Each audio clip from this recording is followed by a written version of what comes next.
Hello दोस्तों, welcome to के classes. तो अपन ने कल एस और पी ब्लॉक के बारे में पढ़ा था। तो आज अपन पढ़ेंगे डी और एफ ब्लॉक के बारे में। तो सबसे पहले आपको ये पता होना जरूरी है कि जो डी और एफ ब्लॉक के एलिमेंट है किसे कहते हैं। तो सबसे पहले अपन ये बात करते हैं कि डी ब्लॉक के एलिमेंट क्या होते हैं। डी ब्लॉक के एलिमेंट किसे कहते हैं।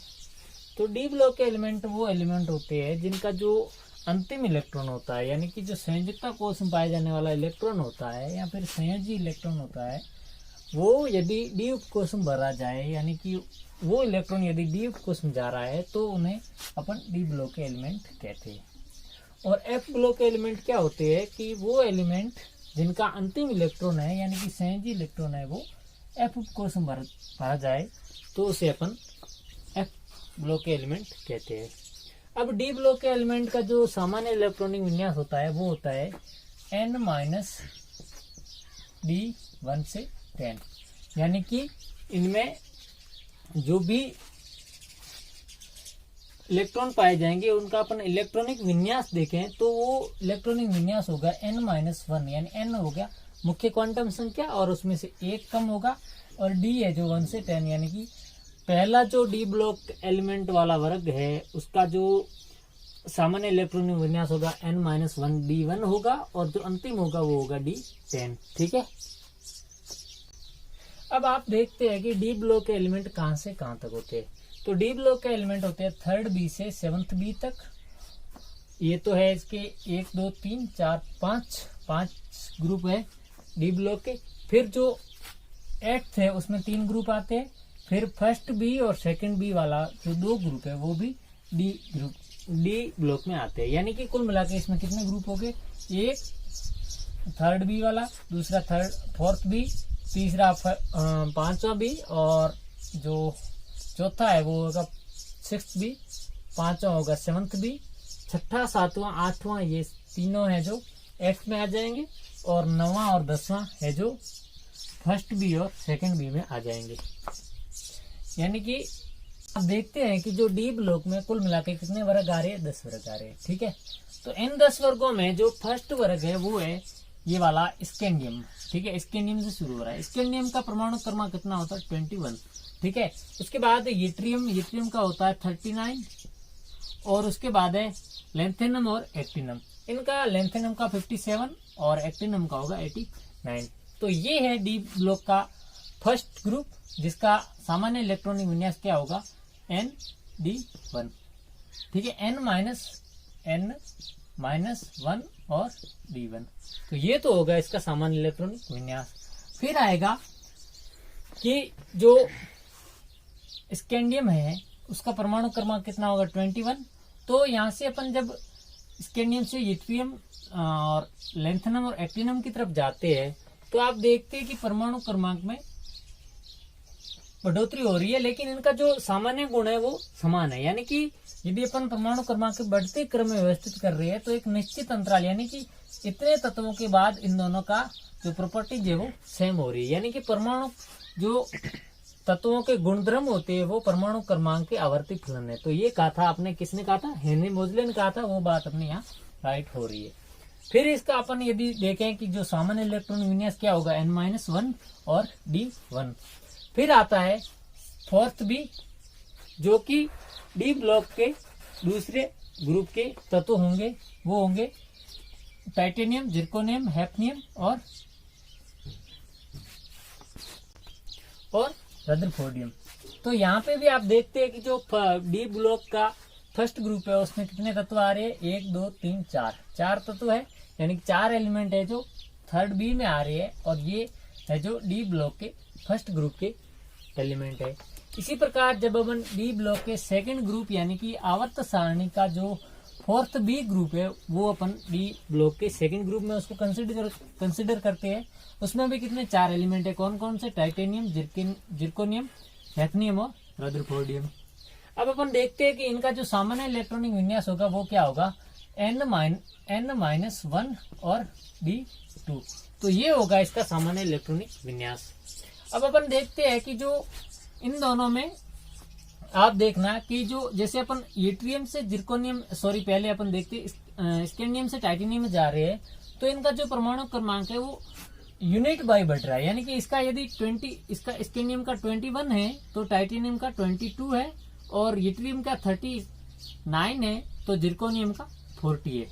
लेकिन आप देखते हैं कि जब अपन लैंथेनम से हैफनियम की तरफ जाते हैं, यानी कि यहाँ पे आप देखना 57 से इसका जो परमाणु क्रमांक है यानी कि एटॉमिक नंबर है वो 72 हो रहा है। तो आप देखते हैं कि इन दोनों में कितने का अंतर आ गया, लगभग देख लो आप 40 एलिमेंट का अंतर आ गया। यानी कि इन दोनों में जो परमाणु क्रमांक है उसमें कितने 14 एलिमेंट बीच में आ रहे हैं। तो ये जो इन दोनों के बीच का गैप है ये तत्व कहलाते एक्टिनोइड। यानी कि एफ ब्लॉक का जो फर्स्ट समूह है या फर्स्ट ग्रुप है वो है एक्टिनोइड, और एक्टिनोइड है वो 57 से स्टार्ट होते हैं और वापस कहां से शुरू होते हैं, हैफनियम तक। ठीक है, तो कुल मिला के इन दोनों के बीच का जो अंतर है वो किसके कारण है, एक्टिनोइड के कारण है, यानी कि एफ ब्लॉक के तत्वों के कारण है। अब इसके बाद जो परमाणु क्रमांक होगा वो यूनिट बाय बढ़ेगा, यानी कि रेगुलरली होगा। लेकिन इन दोनों के बीच लैंथेनम और हैफनियम, बाद में एक्टिनम और रदरफोर्डियम। और यहाँ पे देखना आप एक्टिनम और रदरफोर्डियम इन दोनों के बीच भी 89 से 104, यानी कि यहाँ पे भी आप देखते हैं कि 14 तत्वों का गैप है। तो यहाँ पे भी आप देखना इसमें जो एफ ब्लॉक का सेकंड ग्रुप है यानी कि एक्टिनोइड है वो यहाँ पर पाए जा रहे हैं, और यहाँ पे कौन से लैंथेनोइड। तो लैंथेनोइड भी 14 है और एक्टिनोइड भी 14 है। तो कुल मिला के ये बात है कि जो थर्ड बी और फोर्थ बी का मतलब आवर्त सारणी का थर्ड बी और फोर्थ बी है, उन दोनों के बीच लैंथेनम और हैफनियम के बीच तत्वों यानी इनका जो परमाणु क्रमांक उनमें इतना अंतर क्यों होता है। तो इनमें अंतर होता है एक्टिनोइड और लैंथेनोइड और एक्टिनोइड के कारण, क्योंकि इनमें एफ ब्लॉक के एलिमेंट 14 एलिमेंट पाए जा रहे हैं, इसलिए इनका परमाणु क्रमांक है वो बढ़ रहा है। तो फिफ्थ बी ग्रुप है, यानी कि जो डी ब्लॉक है उसका थर्ड ग्रुप देखते हैं, उसमें भी अपन देखते हैं थर्ड बी और फोर्थ बी की तरह ही इसमें भी कितने 4 तत्व है। ठीक है, इसमें कौन कौन से, वेनेडियम, नायोबियम, टेक्नीशियम और ड्यूबेरियम।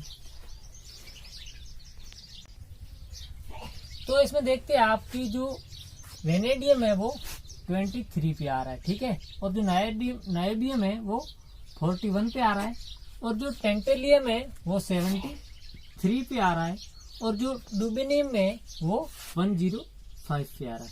यहाँ पे आप देखते हैं कि जो परमाणु क्रमांक है यानी कि एटॉमिक नंबर है यानी कि जेड है, उसमें क्रमिक रूप से परिवर्तन आ रहा है, यानी कि यूनिट बाय यूनिट बढ़ रही है, न कि इस लैंथेनम और हैफनियम और एक्टिनम और रदरफोर्डियम की तरह एकदम से नहीं बढ़ रहा है। तो वो क्यों बढ़ रहा था, क्योंकि यहाँ पे एफ ब्लॉक के एलिमेंट थे और यहाँ पे एफ ब्लॉक का कोई एलिमेंट नहीं है। तो ये तो थे इसके तत्व कौन कौन से, वेनेडियम, नायोबियम, टेंटेलियम और ड्यूबेरियम। तो इसका आप देखते हैं कि जो सामान्य इलेक्ट्रॉनिक विन्यास होता है वो कितना होता है, n-d और n-1 d की पावर 3, यानी कि इसमें डी ब्लॉक यानी डी उपकोष में कितने 3 तत्व इलेक्ट्रॉन होंगे। अब आपको एक और चीज बता दूं कि जो डी ब्लॉक होता है यानी कि डी कक्षक होता है उसमें 5 उपकोष पाए जाते हैं। ठीक है, 1 2 3 4 और 5। ठीक है, और इनमें जो 5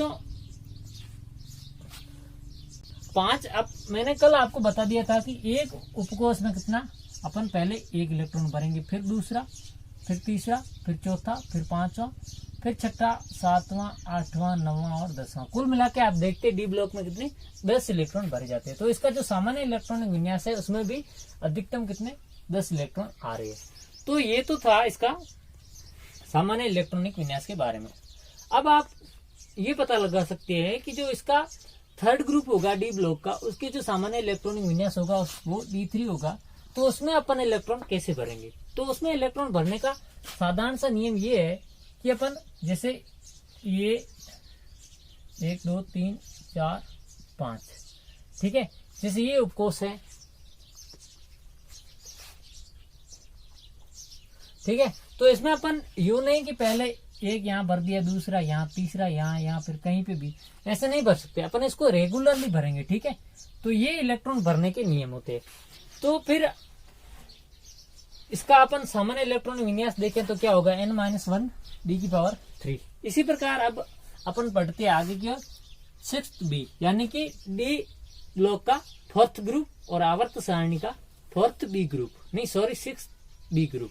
तो इसमें भी बाकी ग्रुपों की तरह 4 एलिमेंट है। कौन कौन से?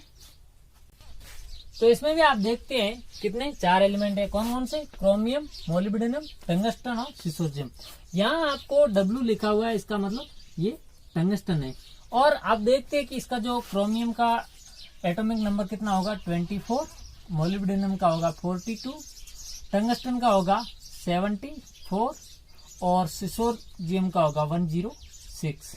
ठीक है, तो ये तो हो गया इसका एटॉमिक नंबर। अब आपको पूछ लिया जाए कि इसका सामान्य इलेक्ट्रॉनिक विन्यास क्या होगा, तो सामान्य इलेक्ट्रॉनिक विन्यास होगा n-1 d⁻4, यानी कि इसका जो बाह्यतम संयोजकता कोष होगा उसमें अधिकतम कितने इलेक्ट्रॉन आएंगे, यानी कि उसमें 4 इलेक्ट्रॉन ही पाए जाएंगे। तो वो किस में होंगे, डी उपकोष में होंगे, इसलिए ये डी ब्लॉक का तत्व होगा। तो अब अपन बढ़ते हैं आगे की ओर 7th बी, आवर्त सारणी का 7th बी ग्रुप, जिसे डी ब्लॉक का 5वां ग्रुप कहा जाता है। ठीक है, तो इसमें आप देखते हैं कौन कौन से, वही 4 तत्व पाए जाते हैं। तो इसमें भी कौन कौन से, पहला है मैग्नीज है, टेक्नीशियम, रीनियम, बोरियम। तो इसमें 4 एलिमेंट पाए जाते हैं। अब इसका जो एटॉमिक नंबर होगा वो क्या होगा, मैग्नीज का होगा 25, टेक्नीशियम का होगा 43 और रीनियम का होगा 75, बोरियम का होगा 107। तो ये तो है इसका एटॉमिक नंबर, यानी कि परमाणु क्रमांक।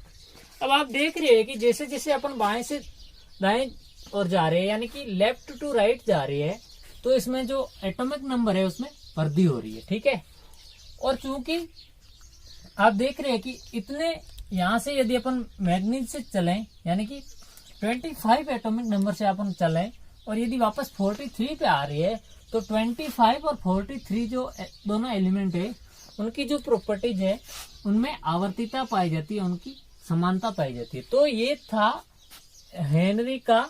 हेनरी मोजले का आवर्तिता का नियम। क्या था कि परमाणु क्रमांक के बढ़ते क्रम में यदि अपन तत्वों को व्यवस्थित कर रहे हैं तो एक निश्चित अंतराल के बाद गुणों में आवर्तिता आती है। ठीक है, तो आप देख सकते हैं इसका उदाहरण। तो इसमें भी कितने 7th बी, यानी कि डी ब्लॉक के 5वें ग्रुप में कितने 4 तत्व कौन कौन से, मैग्नीज, टेक्नीशियम, रीनियम, बोरियम। अब आप पूछेंगे कि सर इसका जो सामान्य इलेक्ट्रॉनिक विन्यास क्या होगा, तो इसका सामान्य इलेक्ट्रॉनिक विन्यास होगा n-1 और d⁵। ठीक है, तो ये है इसका सामान्य इलेक्ट्रॉनिक विन्यास। अब अपन आगे बढ़ते हैं कौन सा, 8th ग्रुप। 8th ग्रुप में आप देखते हैं, यानी कि इसमें 3 ग्रुप पाए जा रहे हैं। कौन कौन से, एक तो आयरन वाला, कोबाल्ट वाला, निकल वाला, 3 ग्रुप पाए जा रहे हैं, जिसको अपन डी ब्लॉक का यदि अपन 6ठा, 7वां और 8वां डी ब्लॉक के जो ग्रुप है उसको आवर्त सारणी के 8th ग्रुप में रखा गया है। ठीक है, तो अब आप देखते हैं कि इनमें भी 4 एलिमेंट पाए जा रहे हैं। देखते हैं कि जो 8th ग्रुप का फर्स्ट है, यानी कि डी ब्लॉक का जो 6ठा वर्ग है, ठीक है, उसमें कितने 4 तत्व पाए जा रहे हैं। कौन कौन से, आयरन, रुथेनियम, ओस्मियम और हेसियम।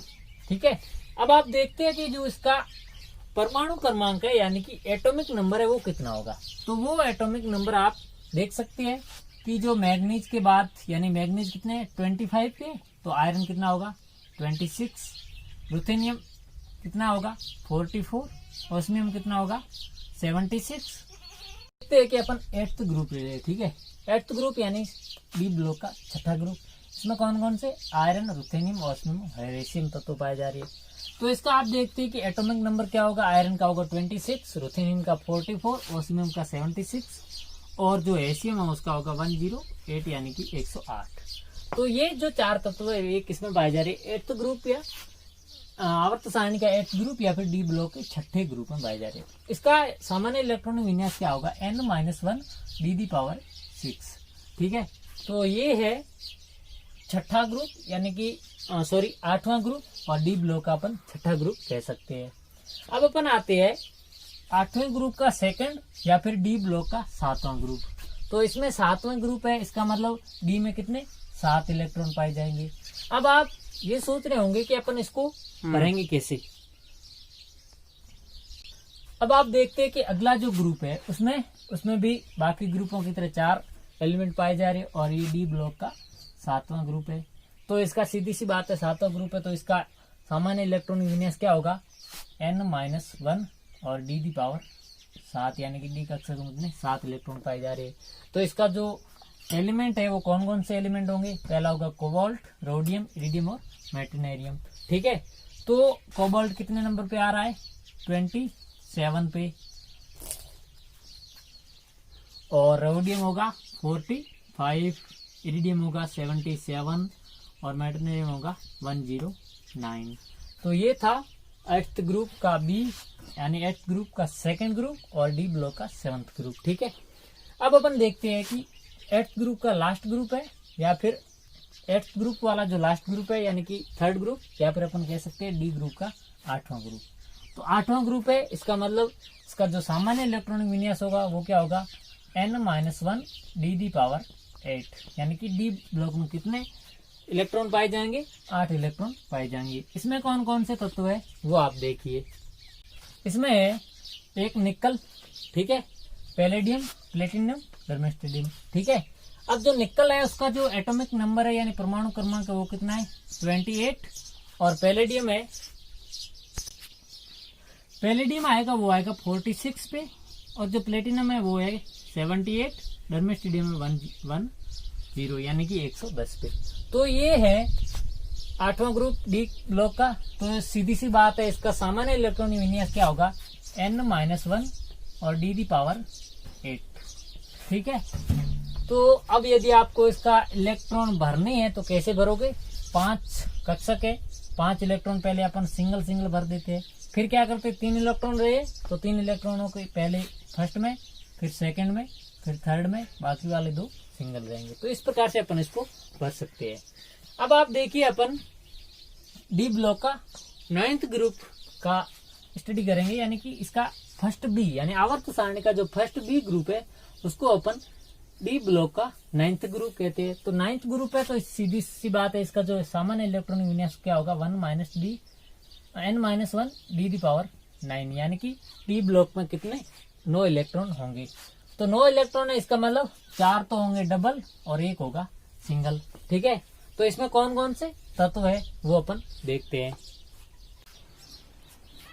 अब आप देखते हैं कि जो फर्स्ट बी का जो फर्स्ट एलिमेंट है वो है कॉपर, और सेकंड है सिल्वर एजी, थर्ड है ओरम या गोल्ड, और फोर्थ है रुजिट्रेनियम या फिर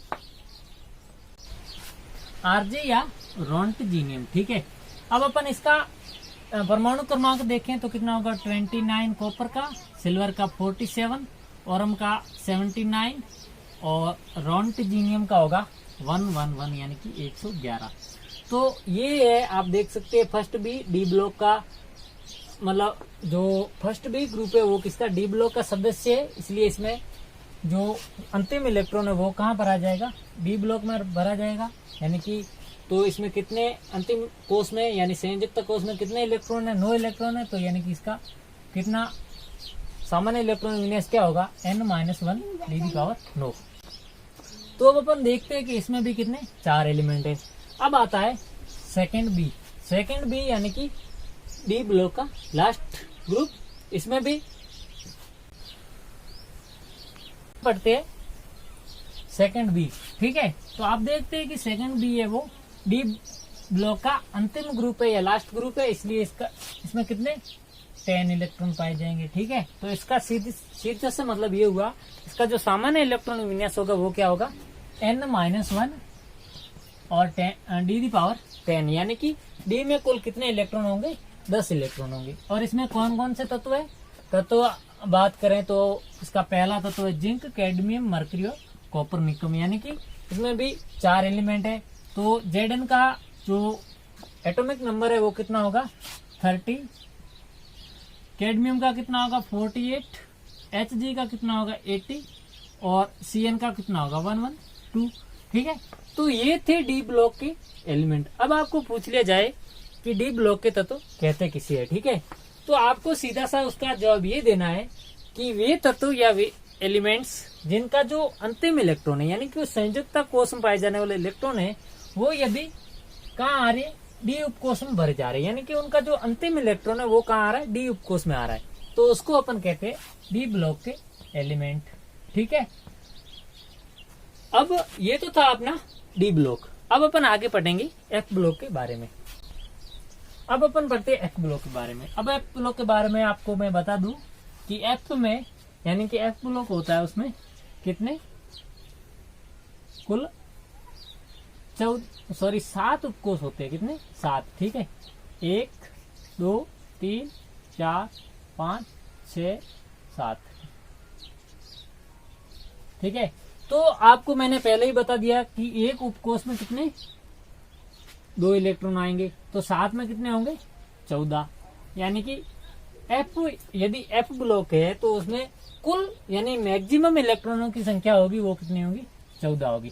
तो आपको यहाँ देखिए आप कि इसका जो सामान्य इलेक्ट्रॉनिक विन्यास दिया गया एफ ब्लॉक का वो क्या दिया गया है कि n-2 यानी कि जो इसकी मुख्य क्वांटम संख्या से 2 कम लेना। ठीक है, तो n-2 f की पावर 1 से 14 यानी कि जो इसका इलेक्ट्रॉनिक विन्यास होगा वो 1 से 14 के बीच होगा। ठीक है, फिर आता है कि n-1 d और इसका जो सामान्य इलेक्ट्रॉनिक विन्यास होगा वो होगा 0 से 1। तो आप देख सकते हैं 0 से 1 क्यों है, क्योंकि जो स्कैंडियम है उसमें भी उसका जो 3rd नंबर वाला एलिमेंट है यानी कि 57 पे आ रहा है जो लेंथेनम, उसके बाद सीरियम, और जो 4th वाला है एक्टिनम, उसके बाद आ रहा है थोरियम। तो ये दोनों तत्व है जो D1 के बाद आ रहे हैं। या फिर अपन कह सकते हैं यदि इनमें थोड़ी बहुत अपवाद आ गए यानी कि किसी का अष्टक पूर्ण करना होगा या फिर जैसे S2 कर दिया तो D1 की जगह D0 हो जाएगा। ठीक है, तो इसलिए यहाँ अपन D1 से 10 न लिखकर 0 से 1 लिखें। क्यों? क्योंकि ये डी ब्लॉक का जो फर्स्ट ग्रुप है उन्हीं के बाद आ रहा है। ठीक है, इसलिए इसका जो इलेक्ट्रॉनिक विन्यास होगा D 0 से 1। अब आता है NS2 यानी कि S में कितने होंगे 2 इलेक्ट्रॉन होंगे। अब आपको मैंने पहले ही बता दिया था कि जो लेंथेनम है यानी कि F ब्लॉक के एलिमेंट है उनको अपन कहते हैं अंतर संक्रमण तत्व। ठीक है, अंतर संक्रमण तत्व। ठीक है, क्योंकि ये यहाँ पे ये जो लेंथेनॉइड श्रेणी है वो लेंथेनम और एक्टिनियम के बीच पाई जा रही है, और जो एक्टिनम अब जो लेंथेनम और यानी कि जो एफ ब्लॉक के एलिमेंट है यानी फर्स्ट ग्रुप है जैसे लेंथेनॉइड है वो कहाँ पाए जा रहे हैं लेंथेनम और एक्टिनियम के बीच, और जो सेकंड श्रेणी है यानी एक्टिनॉइड है वो कहाँ पाई जा रही है एक्टिनम और रदरफोर्डियम के बीच में। इसलिए इनको अंतर संक्रमण तत्व या एलिमेंट या धातुएं कहते हैं। ठीक है, तो इसमें कुल कितने तत्व है 14 है यानी कि जो फर्स्ट श्रेणी है एफ ब्लॉक की फर्स्ट श्रेणी है उसमें भी 14 एलिमेंट है, और जो सेकंड श्रेणी है उसमें भी 14 एलिमेंट है। अब आप इनका यदि एटॉमिक नंबर लिखना चाहें तो आप लिख सकते हैं कि जैसे लेंथेनम के बाद सीरियम आ रहा है, कौन सा सीरियम, तो लेंथेनम कितने 57 पे था तो सीरियम आ जाएगा 58 पे, और अब सीरियम के बाद आ रहा है प्रोसिडाइनियम जिसका एटॉमिक नंबर क्या होगा 59। फिर आता है एनडी यानी कि नियोडाइनियम तो इसका एटॉमिक नंबर क्या होगा 60। फिर आता है पीएम होता है प्रोमीथियम इसका एटॉमिक नंबर क्या होगा 61। फिर आता है पीएम के बाद एसएम यानी कि समेरियम का यदि अपन एटॉमिक नंबर देखें तो वो होगा 62। फिर आता है ईयू यानी कि यूरोपियम का एटॉमिक नंबर क्या होगा 63। फिर आता है जीडी यानी कि गैडोलिनियम का कितना होगा 64। फिर आता है टीबी का जो यानी कि टर्बियम का एटॉमिक नंबर कितना होगा 65। फिर आता है डी वाई यानी कि डाइसप्रोसियम का कितना है 66। फिर है HO, HO यानी कि होल्मियम, ठीक है। तो होल्मियम का एटॉमिक नंबर कितना है 67। फिर आता है ER यानी कि इर्बियम, इर्बियम का कितना है 68। और फिर आता है TM यानी कि थूलियम, थूलियम का कितना है 79। फिर है YB यानी कि इट्रियम, इटरबियम, और इटरबियम का कितना है 70। और उसके बाद है LU यानी कि ल्यूटेशियम, और ल्यूटेशियम का कितना है 71। और उसके बाद ये तो थे एफ ब्लॉक के, इसके बाद आ गया हैफनियम, हैफनियम का कितना है 72। तो ये है एफ ब्लॉक की फर्स्ट श्रेणी यानी प्रथम श्रेणी। अब अपन देखेंगे एफ ब्लॉक की सेकंड श्रेणी, यानी किसके बाद आ रही एक्टिनम के बाद, यानी एक्टिनम का 89 है, तो थोरियम का कितना होगा 90। फिर है पी यानी कि प्रोटेक्टिनम, प्रोटेक्टिनम का कितना है 91। फिर है वाई यानी कि यूरेनियम, ठीक है। तो यूरेनियम का कितना होगा 92। फिर है एनपी यानी कि नेपच्यूनियम, नेपच्यूनियम का 93। फिर है पीयू यानी कि प्लूटोनियम, प्लूटोनियम का 94। फिर है एएम एमेरेसियम, एमेरेसियम का होगा 95। फिर है सीएम यानी कि क्यूरियम, क्यूरियम का होगा 96। फिर है बीके यानी बेकेलियम, बेकेलियम का होगा 97। फिर है सीएफ यानी कि कैलिफोर्नियम, कैलिफोर्नियम का है 98। फिर है ईएस यानी कि आइंस्टीनियम, आइंस्टीनियम का होगा 99। फिर है एफएम यानी कि फर्मेनियम, इसका होगा 100। मेंडेलियम का होगा 101। फिर है नोबेलियम, इसका होगा 102। और फिर है लॉरेंसियम का 103। तो ये थे आज के topic D block, F block. I hope आपको ये समझ में आया होगा। हालांकि ये जो एसपीडी और एफ ब्लॉक है, इसको मतलब इनको इतना विस्तार से आपके 10th में नहीं पूछते हैं, लेकिन आपको ये आगे भी काम आए, इसलिए आपको ये आवर्त सारणी याद करनी होगी। आपको मैंने क्या पढ़ाया था एसपी और डी एफ ब्लॉक, तो उसमें से आप कितने एलिमेंट है वो देख सकते हैं, उनको याद रखिए। अब तो ये वीडियो देखने के लिए आपका बहुत बहुत धन्यवाद। आई होप आपको ये वीडियो समझ आया होगा।